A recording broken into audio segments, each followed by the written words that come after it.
Tem muita gente no PT, em São Paulo, especialmente. Muita gente, talvez seja exagero da minha parte, eu não sei quantificar se é muita ou pouca gente, mas pessoas importantes, digamos assim, dizendo que o PT tem de fazer um movimento em direção ao centro, se quiser continuar competitivo em eleições em que o Lula não seja o candidato. O Lula é uma coisa, o PT é outra coisa. É claro, em uma eleição presidencial, o Lula é o candidato do PT, portanto, ambos se beneficiam das vantagens de um ou de outro. Mas o PT não compete com o Lula em eleições municipais, em eleições estaduais, em eleições para o Congresso Nacional. E há um desempenho separado do Lula e do Partido dos Trabalhadores. Por isso muita gente diz o seguinte: olha, o PT tem de caminhar para o centro, porque a sociedade é uma sociedade de centro, é preciso conversar com um determinado grupo de eleitores com os quais hoje não conversamos. E aí a Mônica, quem falou isso em São Paulo foi o Gilmar Tato, que foi o candidato do PT lá em 2020, né? Um desempenho pífio, foi o pior desempenho da história do PT numa eleição municipal. Aliás, o PT vem de um desempenho horrível e de não ter candidato. São duas eleições preocupantes para o PT, né? Você vem do pior desempenho da sua história e depois não apresenta candidato. Abre mão, houve um acordo, enfim, todo mundo já sabia que o PT iria apoiar o Boulos, mas foi a primeira vez na história que isso não aconteceu, né? Boulos disse que a campanha foi duríssima, pesada, bem como os resultados em que a esquerda foi derrotada em todo o país. Ele discorda da afirmação de que a esquerda tem de se travestir de centro para vencer eleições. Segundo ele, determinados setores têm um sonho de uma americanização da política brasileira, de democratas contra republicanos, do centro contra a direita, uma utopia de sociedade sem a esquerda. E segundo ele, setores do PT estão caindo nesse canto da sereia. Foi disputa de valores na sociedade por décadas que permitiu, em sua visão, que o PT consolidasse a sua posição e chegasse ao poder para um ciclo de vitória de 5 eleições presidenciais. E aí aqui a Folha separa alguns trechos importantes da entrevista. Ele diz que o projeto da Tabata Amaral é diferente do dele mesmo, que o projeto dela é reconstruir o campo tucano desse centro que está muito enfraquecido. Sobre periferia, não podemos brigar com o desejo das pessoas de prosperar. Temos é que debater os caminhos e as formas de prosperar. Riscos, a entrada do crime organizado e da milícia na política nos leva à possibilidade de um futuro muito difícil. Se não sairmos da defensiva, ele diz, a respeito da esquerda, a extrema-direita vai se consolidar. O Marçal dava um peido e era o assunto da semana. Aliás, ele deu uma boa resposta aqui, Aldrin, quando a Mônica Bergamo pergunta a ele sobre a live que ele fez com o Pablo Marçal, né? Se ele não... Eu defendi a ida do Boulos à live, porque ele não tinha nada a perder. E ele tinha que conversar com aqueles eleitores que votaram no Marçal, de um jeito ou de outro. E não tinha jeito melhor para ele conversar com os eleitores do Marçal do que por intermédio do próprio Marçal. Aí a Mônica Bergamo pergunta a ele, mas você não normalizou o Marçal? E aí ele diz uma coisa que nós também, uma discussão que nós propusemos aqui no Flow. Não fomos nós também que normalizamos o Marçal? Aí a Mônica Bergamo diz, mas a imprensa era obrigada a ouvi-lo, porque ele tinha 20 e tantos % de intenção de voto. E ele era obrigado a conversar com o Marçal, porque o Marçal tinha 20 e tantos % de votos e ele queria os votos do Marçal. Então, acho assim, se a gente faz essa acusação, aqui eu concordo com ele. Se nós, jornalistas, dizemos, você normalizou o Marçal ao fazer uma live com ele, nós antes normalizamos o Marçal, ao convidá-lo para ir a debates sem que ele precisasse ser convidado. O debate da Band, por exemplo, que foi o primeiro. Por que o Marçal foi convidado? Porque ele tinha muito seguidor na internet e porque ia dar audiência por debate. Depois, alguém pode dizer, mas depois, nos outros debates ele já tinha quase 30%, aí se justificava o convite, de fato. Mas nos primeiros ele não tinha. Ele pontuava bem, mas não era... Né? Ele estava próximo do Datena e da Tabata, não próximo do Ricardo Nunes e do Guilherme Boulos. Estava em quarto lugar, Não é? Então, eu acho que a gente tem de olhar o nosso antes de tacar pedra no dos outros. Mas são papéis diferentes, né? A gente não tem a mesma função de um candidato. Nós, como jornalistas, nós temos que chamar quem a gente acha que o público quer ouvir. Então, mas por que a gente chamou o Marçal e não chamava a Marina Helena, por exemplo? Ele já estava com 9 pontos. Ele ainda não tinha 2 dígitos, mas ele já estava com 9 pontos. Um cara com 9 pontos, ele já saiu bem. Na largada, ele já estava com quase 2 dígitos. Foi impressionante aquilo. E surpreendeu muita gente. Eu estou falando de julho. Né? No mês de julho ele já tinha quase 10 pontos.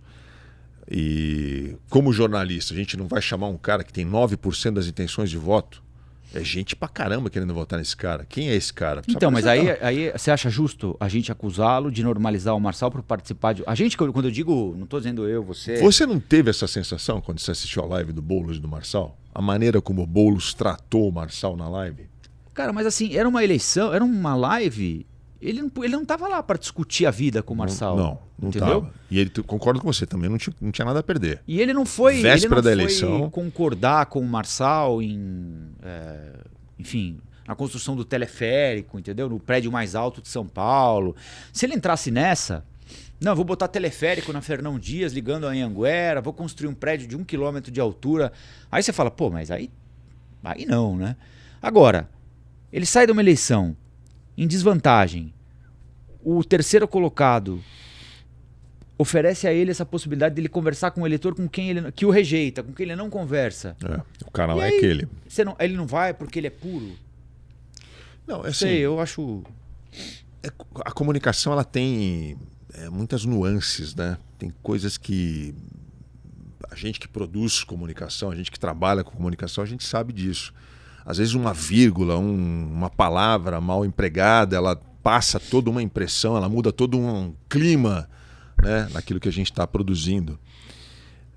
Eu acho que a decisão de ir foi acertada, porque é o que você falou, não tinha nada a perder, já estava no desespero, 20 pontos atrás, algo tinha que ser feito. Então, véspera da eleição, o cara foi. Mas a maneira como se rolou ali o diálogo, o tratamento do Boulos com o Marçal me incomodou. E talvez por isso a Mônica Bergamo tenha usado essa expressão. Você não normalizou o cara. Quando ele começa a live, não sei se você vai lembrar, Colombo, ele fala assim, olha, eu tinha todos os motivos para não estar aqui, mas eu vim porque eu não digo não para um debate. Ok, falou de um jeito até duro, seco ali, né? Mas ao longo do papo, começou a rolar um papo assim entre eles. Então, cara, veja bem, olha só, cara. Então, cara, aí...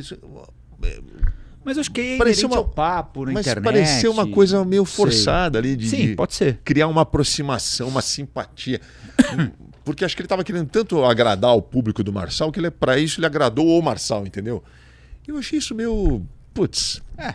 Bom, pode ser que ele tenha cometido erros ali. Na condução da conversa, entendeu? O Marçal Agora, dá uma dura nele umas 2, 3 vezes.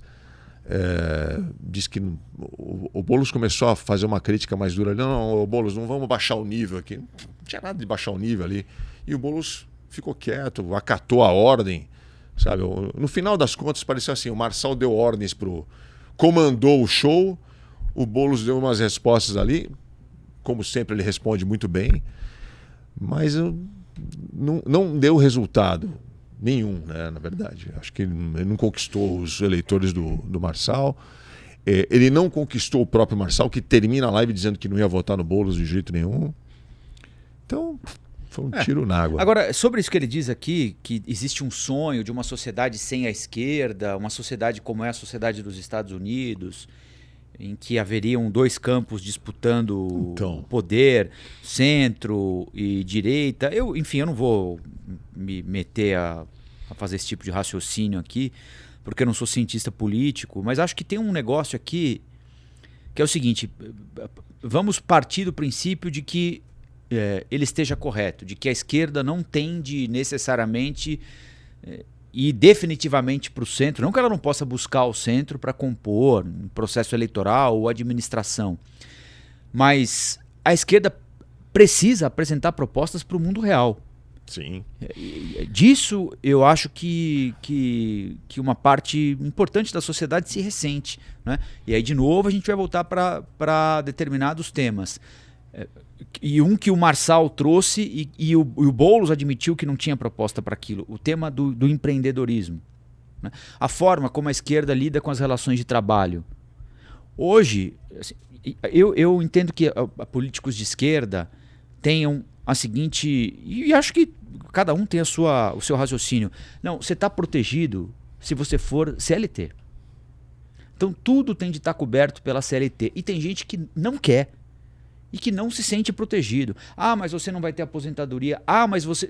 Sim, é uma opção que a pessoa faz. E isso ficou explícito na dificuldade de diálogo com motoristas de aplicativo, por exemplo, com entregadores que enfim, viajam de moto pelas nossas grandes cidades, para violência pública, não é? Para carga tributária, por exemplo, não é? Eu acho que faltam propostas práticas para essas coisas. Para aí você dizer, não, essa aqui é a proposta. Por exemplo, se você vai para um debate, qual é a proposta da esquerda para a segurança pública? Qual é o modelo que os partidos de esquerda, que o PT, por exemplo, oferece, ou que o PSOL oferecem, para debater, para diminuir o número de roubo de celulares, para reduzir o número de assassinatos, para desintegrar quadrilhas como o PCC, por exemplo, né? Eu não sei te dizer, né? Da centro-direita e da direita eu até posso dizer, embora possa achar absurda, mas enfim, você pelo menos consegue, eu não sei dizer. A gente já tem uma ideia antiga, né, desse estilo, né? O Boulos apresentou proposta, mas a gente está tão com essas características tão marcadas, né? A esquerda não liga para a segurança pública, como a direita resolve isso melhor, que a gente acaba não ouvindo. Aí entra uma questão que eu quero colocar para você. Você está falando aí do empreendedorismo. A esquerda não achou um discurso, está todo mundo falando isso agora. A esquerda não achou um discurso para falar com o empreendedor. E aí o Boulos, né, na reta final da campanha, tentou lá, até falam que ele deu uma marcializada, né, para atender essa galera. Eu te pergunto, Rafael Colombo, você acha mesmo que essa galera que se julga empreendedora, que se julga dona do seu próprio orçamento, você acha que eles vão prosperar como eles acreditam que vão? Então, eu não acho nem mas acho que a discussão não é nem se eles vão prosperar. A discussão é tentar entender, e eu nem acho que seja, eu acho difícil isso, entendeu? Então, porque assim, a discussão qual é? o Não é se a vendedora de bolo vai virar a dona da casa do pão de queijo, entendeu? Nem é isso que eu estou propondo. Só para concluir meu raciocínio, o que eu acho é que o candidato de esquerda, em vez de tentar se adaptar ao que a galera está acreditando que é uma realidade, é chegar para ela e falar a verdade. Sim, mas qual a verdade? Cara, você tá na merda igual eu. Você tá na Sim, merda igual todo mundo. Mas ele quer sair da merda, entendeu? Então. E assim, você tá dizendo... E aí... Você acreditar que você vai vender bolo de pote para pagar as suas contas, você vai ter um futuro legal? Então, mas por exemplo, vamos pegar o caso clássico do motorista de Uber, por exemplo. Eu uso Uber com frequência, você também. Cara, não tem motorista de Uber que apoie a ideia do ministro Luiz Marinho. Sim. Porque é uma mentalidade que já se instaurou. Então, mas aí será que é só a mentalidade? Porque assim, os caras fazem conta também, né? Ele fala assim, bom, eu vou ter desconto aqui, eu vou ter desconto lá, vai ser assim, vai ser assado.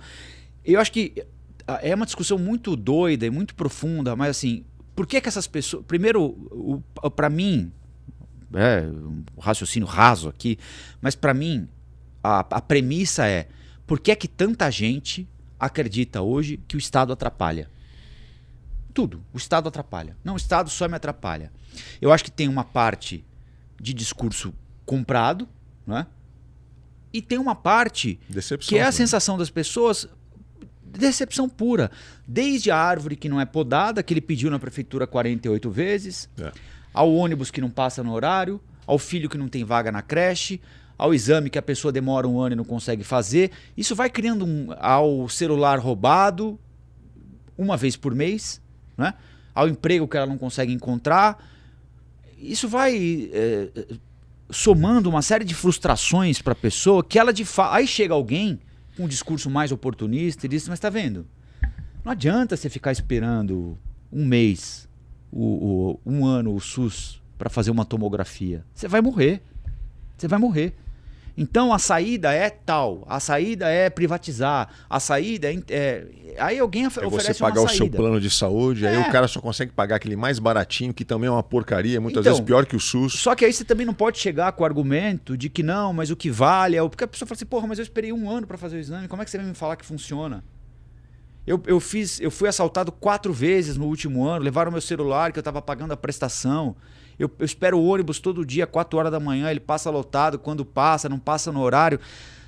Então eu acho que tem um descompasso aí entre a expectativa das pessoas. Aí, como sempre tem, em qualquer segmento, aparece alguém que vê ali uma brecha e fala assim, opa, você está descontente? Então eu vou te dar uma solução aqui. E aí tem alguns que oferecem soluções que são factíveis e tem outro que vem vender terreno na lua. E aí é difícil encontrar argumento para isso tudo, né? Olá, aqui é o Rafael Colombo. Gostou do que acabou de assistir? Se inscreva no canal Cortes do Flow News para os melhores momentos. Quer acompanhar os nossos programas na íntegra? Então se inscreva no nosso canal oficial Flow News.